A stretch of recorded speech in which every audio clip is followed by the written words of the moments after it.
नमस्कार, मी प्रीती. मी मराठी लाईव्हच्या दुपारच्या बातमीपत्रांमध्ये तुम्हा सर्वांचं खूप स्वागत.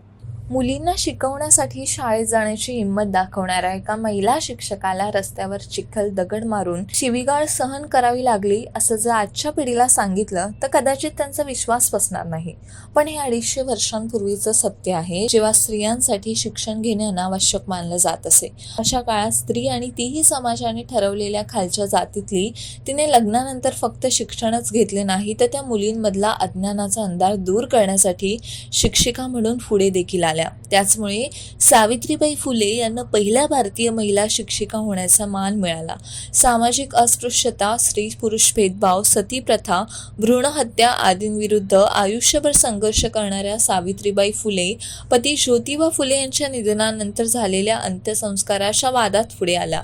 त्या अंत्यसंस्काराच्या वेळी तिथे होत्या आणि चितेला अग्नी देऊन त्यांनी समाजाला संदेश दिला होता की स्त्रीला काहीही वर्ज्य नाही, तिला कमी लेखू नका, तिच्यासाठी सर्व काही शक्य आहे. लोकसभा निवडणूक अवघ्या काही महिन्यांवर आहे. अशातच युतीतील महत्त्वाचा घटक पक्ष असलेल्या प्रहारने लोकसभेसाठी काही जागांवर दावा केला आहे.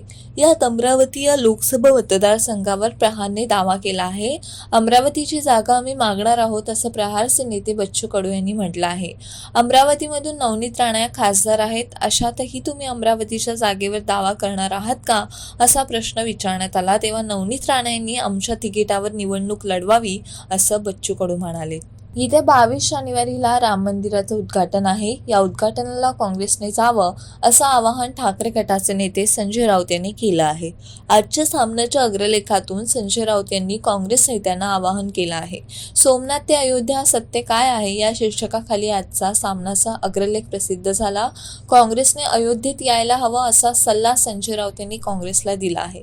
संजय राऊत यांनी दिलेला हा सल्ला काँग्रेस हायकमांड ऐकणार का हे पाहणं महत्त्वाचं ठरेल. काँग्रेसच्या शिर्डी शहराध्यक्षावर प्राणघातक हल्ला झाल्याची धक्कादायक माहिती समोर आली आहे. हा हल्ला राहाता तालुक्यातील लोणी गावात झाला. या हल्ल्यात काँग्रेसचे शहराध्यक्ष सचिन चौगुलेसह शिर्डीचे माजी नगरसेवक सुरेश आर्णे गंभीर जखमी झाले आहेत. त्यांच्यावर संगमनेर येथील रुग्णालयात उपचार सुरू आहेत. चौगुले यांच्यावरील हल्ल्याने अहमदनगर जिल्ह्यात खळबळ उडाली आहे. चौगुले आणि आर्णे हे राष्ट्रवादी काँग्रेसचे अध्यक्ष शरद पवार यांच्या आश्वी येथील कार्यक्रमाला उपस्थित होते. कार्यक्रमाहून परतत असताना दोघांवर लोणी गावात हल्ला झाला. केंद्रीय सामाजिक न्याय राज्यमंत्री आणि रिपाईनचे अध्यक्ष रामदास आठवले यांनी मनसे अध्यक्ष राज ठाकरे यांना महायुतीत घेण्यास पुन्हा एकदा विरोध केला आहे. यावेळी मात्र राज ठाकरे यांना न घेण्यामागचं मजेशीर कारणही आठवले यांनी दिलं आहे. राज ठाकरे सारखा मनसेचा झेंड्याचा रंग बदलत असतात, त्यामुळे राज हे महायुतीपासून लांबच बरे असं सांगतानाच राज ठाकरे महायुतीत आल्यास महायुतीचं नुकसानच होईल, सर्वाधिक फटका हा भाजपाला बसेल असा दावाही रामदास आठवले यांनी केला आहे.